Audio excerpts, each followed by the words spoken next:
Hi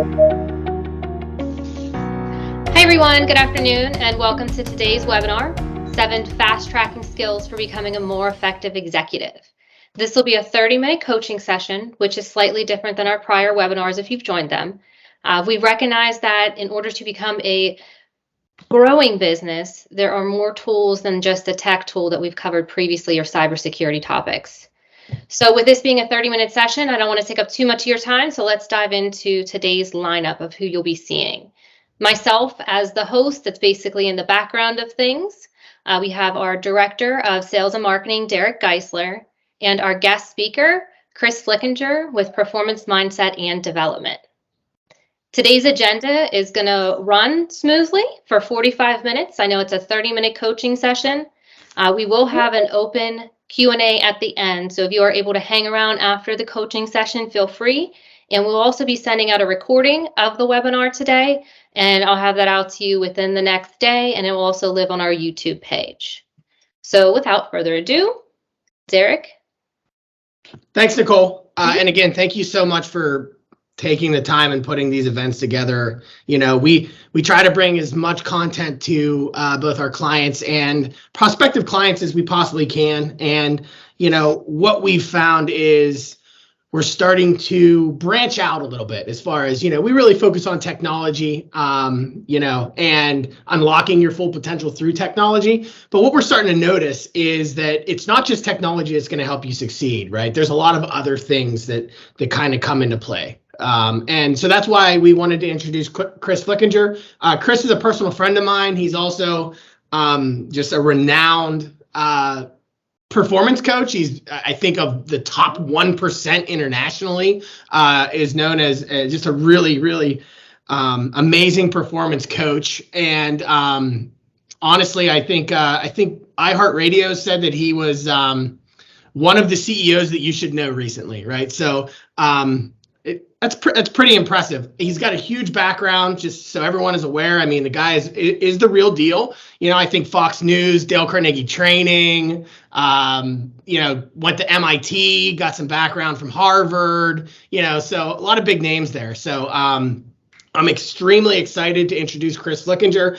Just so you guys are aware, Chris also does a lot of work with PGH Networks as well. So it just seemed like it made sense to do an introduction because, you know, our goal is to help companies grow, right? And having that growth mindset is extremely important, and especially when it comes to executives, it can be a little bit challenging. So I think this could be a good review of what it takes in order to be a successful executive. So with that being said, I want to go ahead and turn it over to Chris, and Chris, maybe give a little bit of background on yourself as well if I haven't done a good job. Yeah, no, you did fine, Derek. Hey, listen, I think all those times that we spend together, you know, and you sobbing on my shoulder, I think it's paid off. I think it's gone really well. So, Chris, sometimes you just have to cry.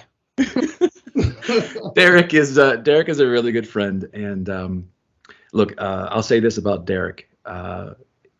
One of the reasons which makes him one of the most outstanding executive leaders is something for you all to emulate, and that is his hunger and thirst to improve. He has a goal of being great. I get that. But that's not his primary goal. It's a secondary goal. His primary goal is to just keep getting better. And I'm talking like an unsatisfying thirst to keep getting better. And that's one of the things that makes him great. And that's where I would start for today. So the 7 fast tracking skills. Well, 7 is an interesting number. It is not the exhaustive number. It is what, though, I go into a company and I start looking for in terms of their executive leadership. When I'm brought into an organization, I'm either brought in specifically to work with an executive, or many times I'm brought in to say, can you evaluate our up-and-coming leadership to see if they are executive worthy, if they could run this organization. So whether it is coaching executives or grooming executives, these are 7 core skills that I look for. And it's one of those things where you might have some of these skills, but you need more of them. You might have all of them, but they're at a low level, so you need to raise the bar. Or you might not have any of them. You have to start to shift your skill set and focus. Ultimately, look, there have been plenty of companies around for plenty of time that have not had an executive coach. You don't need an executive coach. So then why would you ever have one? Well, to help you accelerate through some of the challenges and to help avoid some of the pitfalls. It's funny you mentioned that. It's when people ask like, well, why do I need an executive coach? They haven't been around. Well, they didn't have shooting coaches back, a long time ago when the NBA was first started, right? But, people like LeBron James and Kobe Bryant, and, they're spending hours upon hours upon hours, and they are the top tier elite, fractional 1% of best players in the world, right? And they're practicing every single day at getting better and getting better and getting better, because they don't think that they're the best. They just think that they have to continually get better. Look, we didn't have GPS. A long time ago in medicine, they didn't have casts for broken arms. People still survived. It was a little more painful. It was a little more arduous. Okay.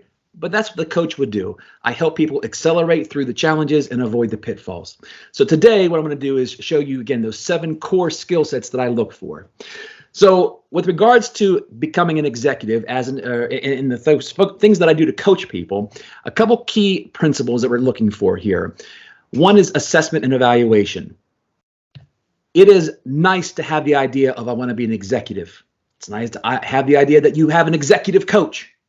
You cannot, though, become enamored with the title and the concept.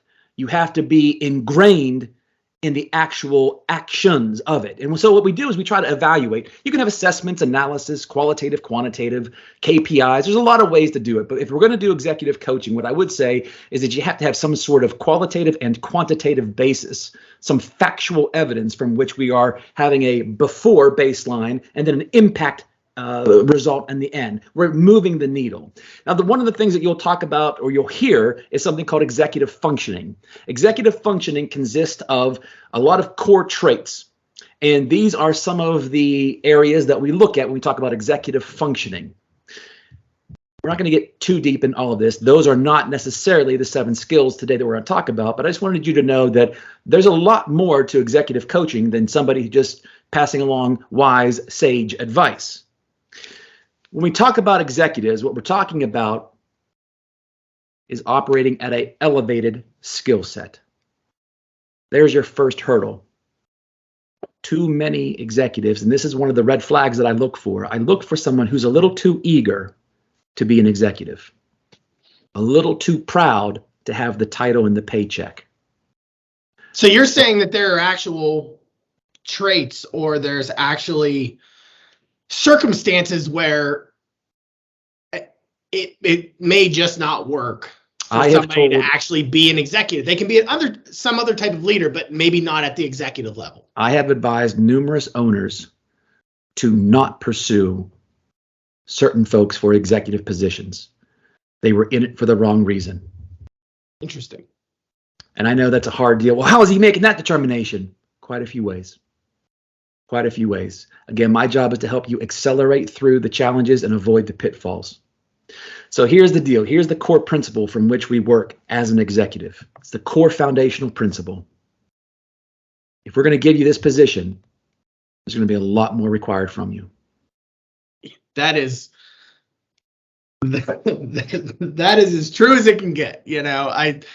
As we've been working, just to speak to personal experience, right? I was always a sales guy, and it was always me, right? I sold for me. I dealt with clients and worried about me, and making that kind of shift to kind of me and task-based to more of a people focus. It's a hard adjustment, right? You know what? I could fix this in 5 minutes. It's going to take me 30 minutes to show you. It's probably going to fail 2 times, but I got to do it anyways because I need to look long-term at the effects of all this, right? It's a really just kind of a crazy shift in mindset. Let me put it to you this way. Again, let's go back to me advising certain folks to not promote someone into an executive seat. If a 16-year-old child is too eager to get behind the wheel of a car, might you think twice about letting them have the keys? When much is given, much more will be required. So we work from that principle. Now, there is a big shift here between becoming an executive and being at any other level of leadership, whether it's an individual producer all the way to senior level leaders. While those skill sets on the left side increase in complexity and responsibility, there is a completely drastic shift to become an executive. It is a completely different set of skill sets. Now, it doesn't mean that you have to be different. It means that you have to be better. It's a standing on the shoulders of your past as opposed to erasing all of that past. No, you want to bring that past with you, but you got to stand on those shoulders, right? So a completely different set of skill sets. And if you don't make those skill shifts, what's going to happen is you're going to frustrate yourself. You're going to frustrate the organization. And that's where you get into a lot of those pitfalls. So let's get into some of these now. What are some of these 7 fast tracking skills? Well, the first one is simply this: IQ to EQ. On the left side, those leaders tend to be very bright people. We'll call them subject matter experts. Typically, you get somebody in an organization who's very like a standout, right? They're smart. That's how you would describe them: smart, good, talented, highly producing. That is IQ. That is not emotional intelligence. And do not think that emotional intelligence is, it's the people skills. It's the soft stuff. No, not at all. Emotional intelligence is wisdom. It is very different. Well, what do you mean, Chris? Like how's that different? Okay. Those people that are smart, they know what to say. That wise person has the tact and diplomacy and know-how as to whether or not to say it, how to say it, when to say it, who to say it with, where not to say it, and watch this, even if they should say it.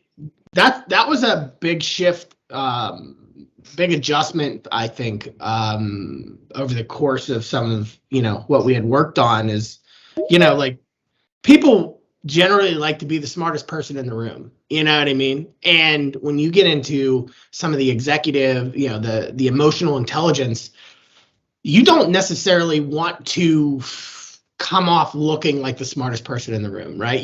Your goal is to get the information from everybody else in the room to make a legitimate decision, right? So a lot of times you're the last person to speak, essentially. If you are in a room and you are the smartest person, you are in the wrong room.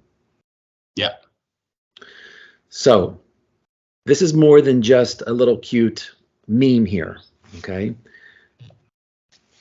I look to see, one of the first questions I get asked by owners that have family businesses and they want the child to succeed them, the first question I ask them is, has your child, what's your child like? What's their resume? And they go, oh, everyone loves my kid. And then they give me this great accomplished list of things that the child has achieved. And I go, that's great. Tell me, has your child had a major failure? They don't like that question. But here's the deal. If they have not had a major failure and had quite a few of them, then they haven't learned to fail. And if you're going to be an executive, you are going to fail a lot. Business plans are going to fail. Tactics are going to fail. New hires are going to fail. A lot of things are going to fail. And if you can't learn to deal with failure, and I mean like not just go through it, but be resilient through it. Yeah. When it happens, you're going to get shell-shocked.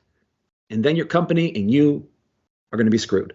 Well, the interesting part about that too is it's recognizing sometimes you have to let the other people fail, right? You can even see it. Like it's happened, right? Where you're like, I know, I see it coming.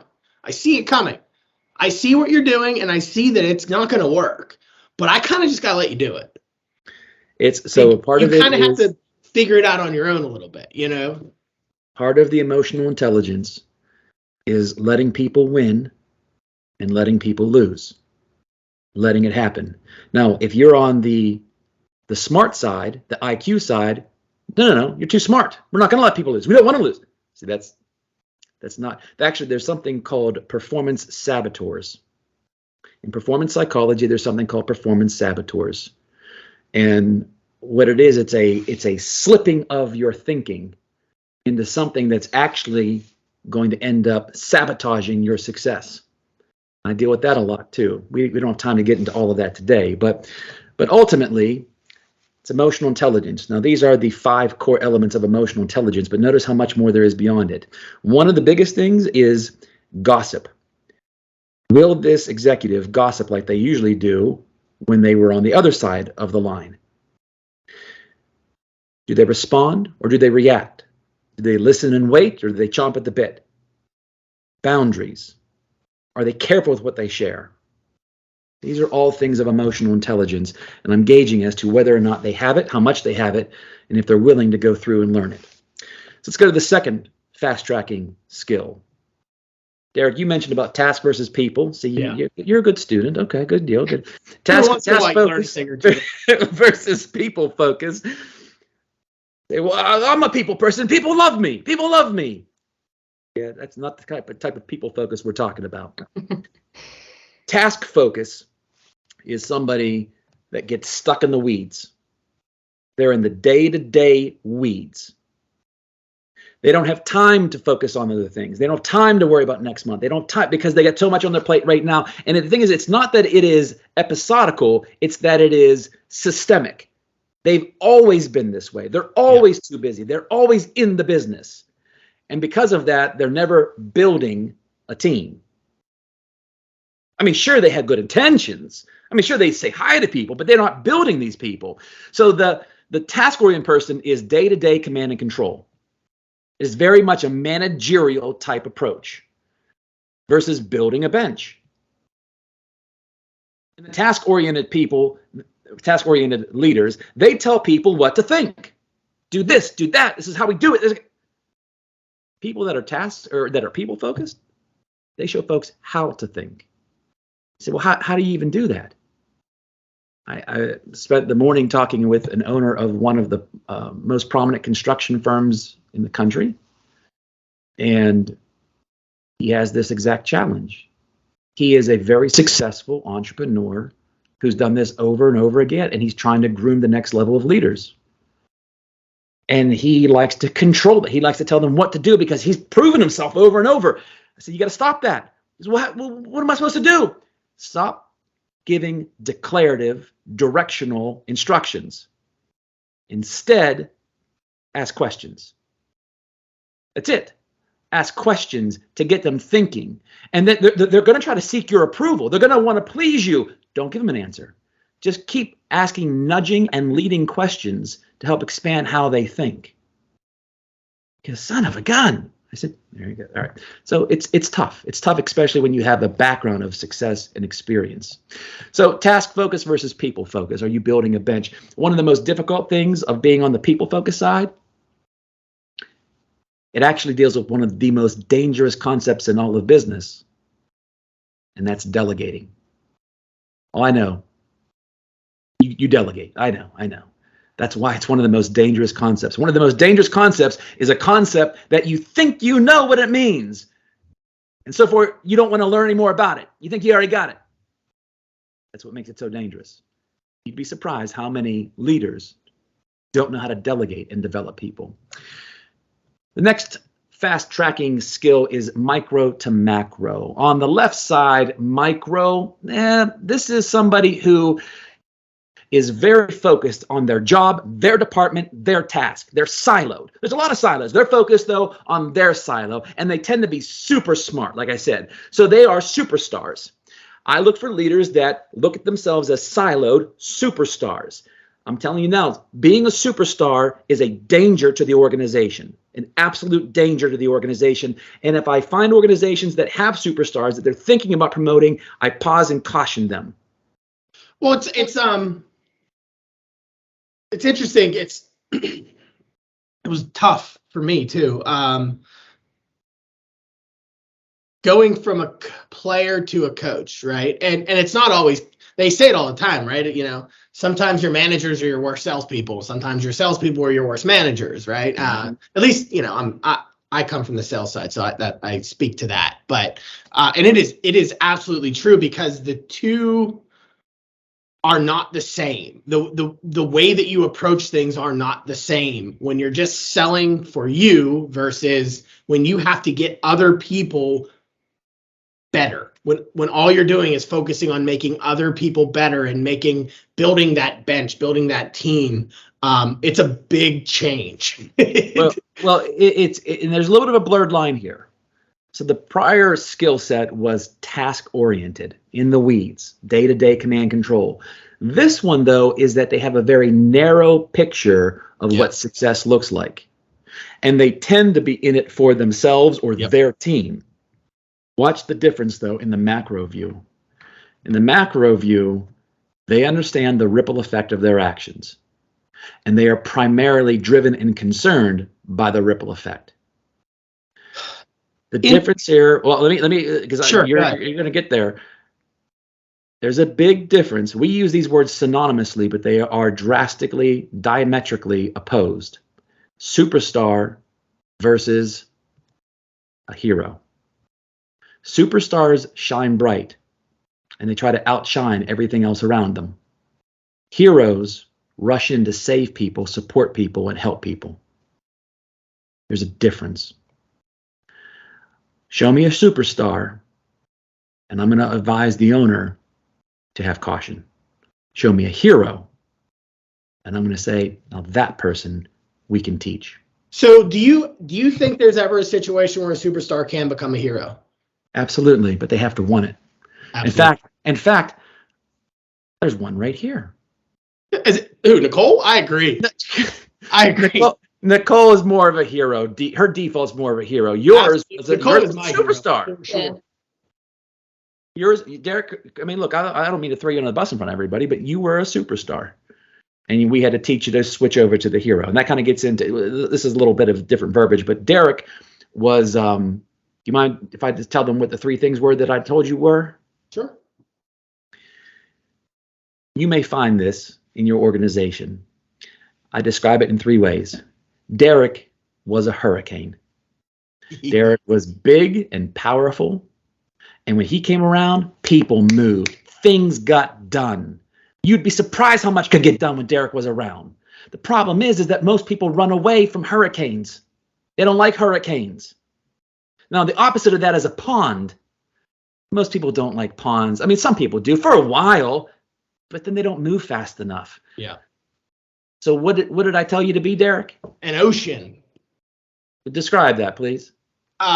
Basically, consistent waves, right? Always consistent waves. There's it's nothing too big, nothing too small. You're just consistent waves, constant waves. You can have a huge wave. You can have that, but I can see it coming. And in between the huge waves, there's calm. And by the way, from what I gather, most people like going to the beach. They get excited about going to the beach. There's fun at the beach, not the hurricane. So a couple of the things here with the hurricane, or with the hero, excuse me, and on the macro point of view, this person is looking to increase the efficiencies and the profitabilities of the organization through three things: resources, people and processes, and technology. How can we increase the efficiencies of the organization, a macro picture through those elements, so that we become more profitable, more efficient? The superstar, just concerned about their own domain. Macro versus micro. Okay, the next one, transactional versus transformational. This is the future of the business, basically. So on the left-hand side, it's a Kodak story. Let me paint the picture for you. Kodak, for some of those of you who don't know, was the market leader in photography. In the 80s and 90s, they owned like 90% of the world's market. That's almost unheard of. So a young engineer had developed some products and was trying to bring it to the board, and the board, was reluctant to hear this young engineer. And over time, he was persistent and finally got an audience with the board of Kodak, and he introduced something that he had been working on. And the board listened, and then they kind of dismissed him, and they said, "We don't need your product. We own 90% of the market. We're very successful. We're making money." The kid, his project, he was developing something called a digital camera. If you haven't heard of Kodak because you're younger, it's because they don't exist anymore. They got so caught up in the transactions the day-to-day. And typically, you can be caught up in the transactions of business, the day-to-day, and be very successful, very profitable, but you're not thinking about where the business is going. So for example, this is cabs, right? And everyone knows this is a great example, right? Cabs are very transactional until somebody, some entrepreneur said, wait a minute, what's the next natural iteration, evolution of this? Well, rather than have cabs, I think we can turn everybody into a cab. So Uber's born. Now watch what happens. After Uber's born, that's transformational. It changes the marketplace, right? It's new, it's exciting. But after a while, Uber becomes very good at what it does, becomes very efficient, very profitable. So while it was transformational at one point, it slides back to being transactional, albeit very, very profitable, but very effective. Now we're transactional again. And then some executive in Uber one day said, wait a minute, we're transporting people. Maybe the next natural iteration of the business is that we transport food. Now they're back to transformational. I'm looking for executives who are looking to not just, here's the big one, right? That's the way we've always done it. Or, you know what, maybe we can become more efficient at the way we've always done it. No, I'm looking for executives who are looking for the next natural iteration to grow the organization. Well, and I think, there's a nice blend, and it's always good. It's a good conversation to have where today does matter. Make no mistake, right? The day-to-day matters and becoming more efficient. But if you look at this, that's the left side of the line, right? Yeah. Well, you're looking at the big picture, the next step, what's coming, right? And that's where the executive side is. It's like, what are we about to get punched in the face for? What's coming up? What do we need to transform? How are we going to get better and better and better? Because as Chris had mentioned, it's a never ending story, right? Because you're never great. You're just better. Well, and folks, I'll go back to this, and I know we're running out of time, so I'm going to speed up. But Derek's primary goal is not to be great. His primary goal is to get better. Before he ever becomes great, he'll have to get better. Now, being great, it's one of his goals, but it's like a secondary goal. Yeah. He knows he's got to work on the first one first, right? It's not about not being in the day-to-day at all. It's that your primary concern as an executive are the things on the right hand, but you'll have to do the left hand as well.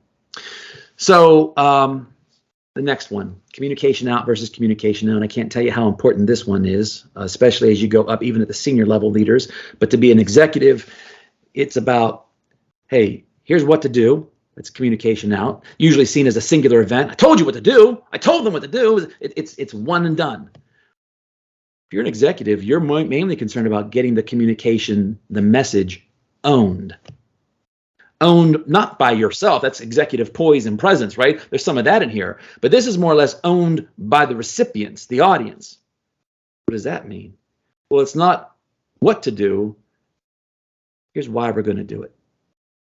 You understand the meaning, the bigger picture. It's amazing how different people think when you tell them why you're asking them for something or why you're trying to accomplish something and what the goal is, right? And letting them come to the conclusion of how they can get to that goal or assist in getting to that goal, right? And it's not always, look, the best of the best baseball players if they're batting 350 average year over year, right? So that's basically 1 out of 3 times that they get up to the plate, they get a hit. They're going to the Hall of Fame. So that's 33% of the time they've done it right. You know what I mean? It's not that much different in business.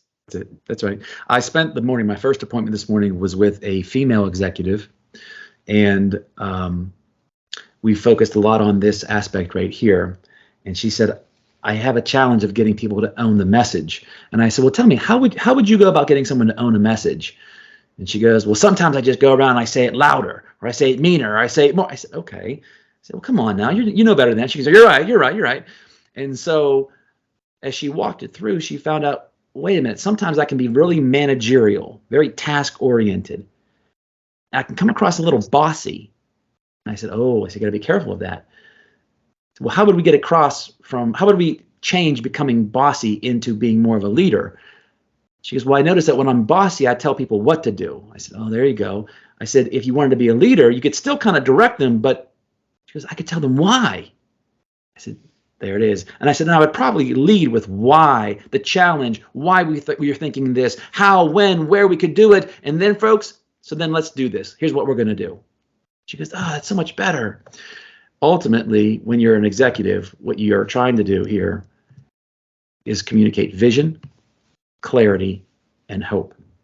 Too many folks on the left side of the line don't have any hope. It's just do it.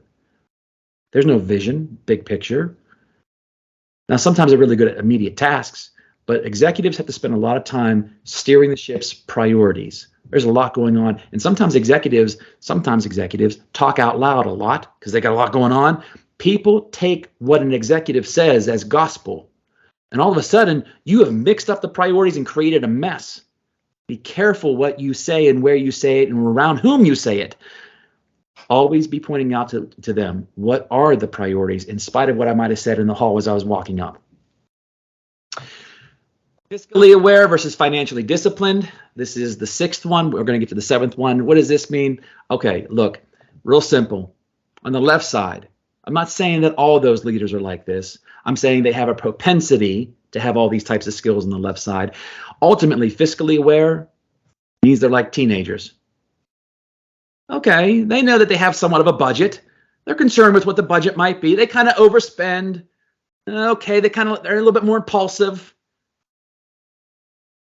If you're financially directed and disciplined, I didn't say financially driven.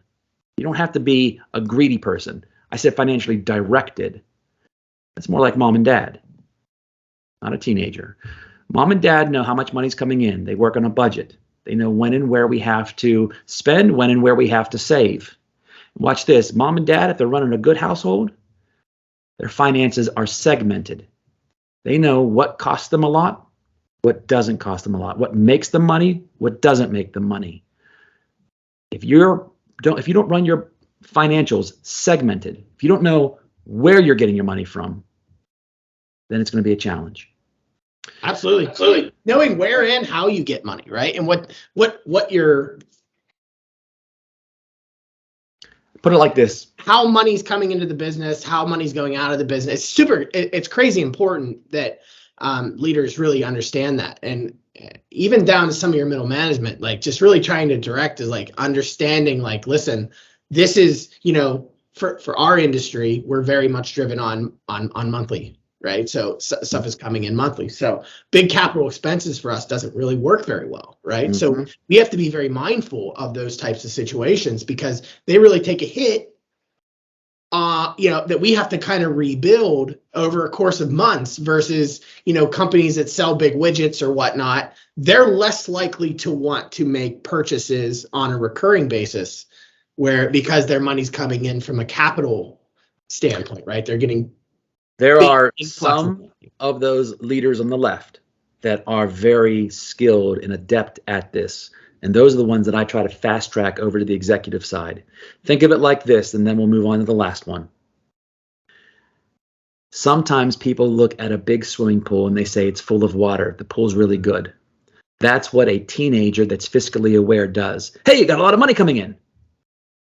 But they don't know which pipes that feed the pool are working really well, and which ones might be clogged, which ones are inefficient, which ones are flowing really well. Mom and dad, or those that are fiscally, financially directed and disciplined, know which pipes, how many pipes, and how those pipes are all filling the pool, which ones need repaired, which ones need little attention. Well, and for anybody that owns a pool, they also know that you shouldn't own one. Very good. All right, the last one is acumen. The bear of my existence, the bane of my existence. The last one is acumen, executive acumen. And you say, well, acumen, doesn't it just mean savviness, know-how, experience? Absolutely not. So acumen, actually, if you look it up in the dictionary, it has a 2-part definition. Acumen is about 2 things: speed and soundness. How fast you make decisions and how sound are those decisions. Okay.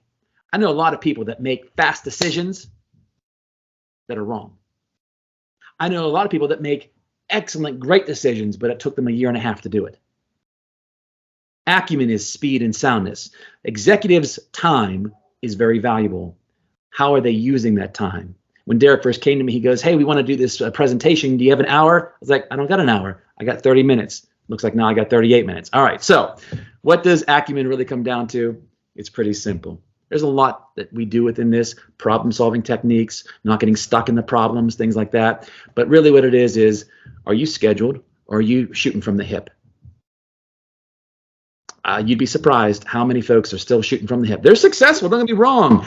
But if you want to become an executive, if you shoot from the hip, things are going to become very chaotic. Do you know how to move things forward? What's worth your time? What's not worth your time? What's worth your time right now? And what might be worth your time tomorrow? And what shouldn't be worth your time? Do you know that stuff? Are you good with that stuff? Or is it chaotic? Stick to the schedule. Look, I'm 9 minutes over. I'm happy. When I'm here, I'm here. I'm in the moment. But in like 6 minutes, I got to get on to something else. So stick to the schedule. And lastly, we'll end where we started. I'm looking for folks that aren't so eager to want this because of a position and a paycheck. I'm looking for folks who want to do this because it's their purpose. They feel that they want to be a leader and a servant. And if they start to slack off, if they're not willing to go through the motions, then it is disrespectful to those who believed in them. So interesting. Great. This is all fantastic. For those out there asking questions, wondering, how is it ever too late for a business to start? For an executive to start with coaching? Yes. No, as long as they are willing to go through it. I look for a couple things. I look for want and willingness. Here's a fail. A fail, and like what executive is worth investing in? It is not the one that has the problems. It's the one that has a drive and a purpose to want to solve the problems. A fail would be if an owner or a sponsor came to me and said, this person needs executive coaching, and I go and we have an interview and that person's like, yeah, I was told I have to go through this. That's a fail. Yeah. I don't want to fight uphill battles. It's not worth the investment. So what about the business itself, right? What's generally speaking, what is, from a size standpoint or growth standpoint, is there a certain point in time where either it's maybe a little early in the business, or what do you find your perfect client looks like? So the perfect client is somebody who is not, okay, so think of a company as being either one of three stages: survival, maintain, or growth. Maintain and growth. That's where we can start to focus. If you're in survival mode or you're in broken mode, that is not for executive coaching. That is not the time for that, because they're putting out fires. You're having a tunnel vision. You're in what they call fast thinking, not slow thinking. So if you're in a stable or maintain area all the way up to growth and high performance, that's where you spend your time. Otherwise, it's just going to be one additional item. Even though it sounds like it's going to help save you, it's not. It's going to help further scatter you. So I know that generally speaking, there's no right answer to this, right? But how long does it generally take to groom an executive? So that all depends on what the goals are. Remember I said at the outset, what we don't want is to have just feelings. Oh, I feel this is going well. It seems like it's going well. Again, those evaluation points. What is it that we're trying to grow? Right before this meeting, I spent time with another large company, and we're going to do some executive coaching with one of their folks. And I brought in the HR person, as well as usually someone who's in the ownership suite. And it's, what do you want as a result from this? Give me the goal line. What are the wins? If it's not purposeful, intentional, if it doesn't help grow the person, grow others, and grow the business, measured, then, hey, we're just out shooting the breeze. Awesome. Well, Chris, this has been extremely beneficial. I know for me, I mean, as I had mentioned, we've been doing this at PGH for almost 2 years now, right? And Chris is really helping us at PGH on a number of different levels, right? It's not just on the executive side, right? Middle management, sometimes just employees in general. So, I can speak to the benefits of Chris, but I want to kind of pull the audience now. Does anybody have any questions that they would like to ask? We can absolutely throw it in the chat, and I'd love to get you some answers over the next, say, 5 minutes or so. And if we don't have any questions right now, and some people get a little bit shy when we do these types of events, you can absolutely pose the questions to us at PGH. Nicole, quick question: if they had questions, where should they send them to? Hero. So you can contact us directly, 724-888-7007. Option to sales will come directly to me. You can reach out to me directly and I can get you in contact with whether it's getting you over to Chris, perhaps, or even Derek or anyone else on our team, but that would be marketing@pghnetworks.com. And then, of course, like I mentioned in the beginning, recording of our webinar and any prior webinars is going to be on our YouTube page for PGH Networks. And then also we'll have linkage out on any of our social pages too.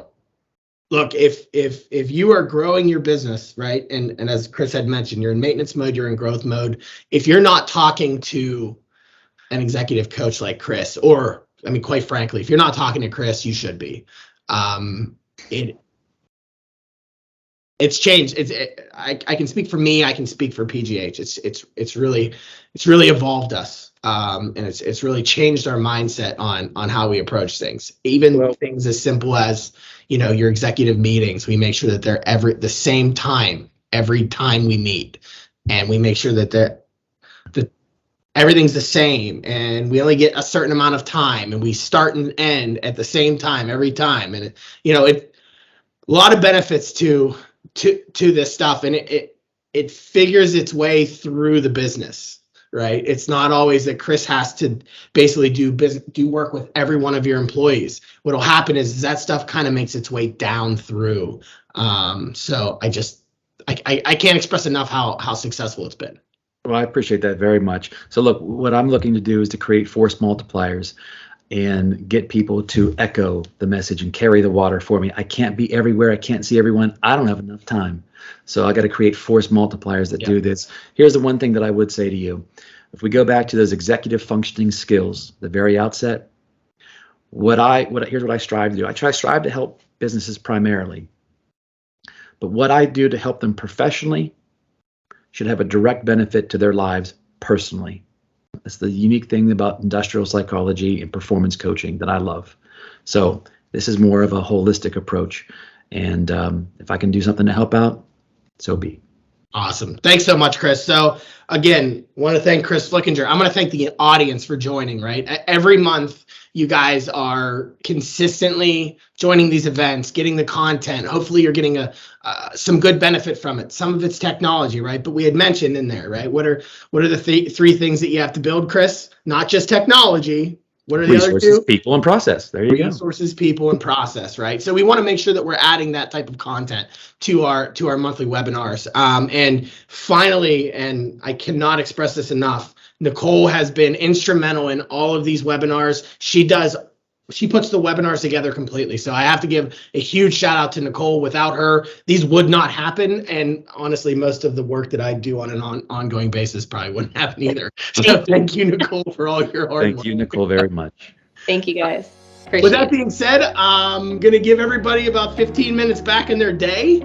Again, if you have questions, if you would like to learn more about Chris, if you want to have an introduction to Chris, reach out to us. We'll definitely connect you guys up together. We'll answer any questions that you have. And I can promise you that it will be beneficial, and you will see positive outcomes by working with him. Appreciate that very much. All right, guys. God bless. We'll see you. Have a great rest of your day, and hopefully the weather breaks and we can all go golfing soon. Bye. Take care. See you guys.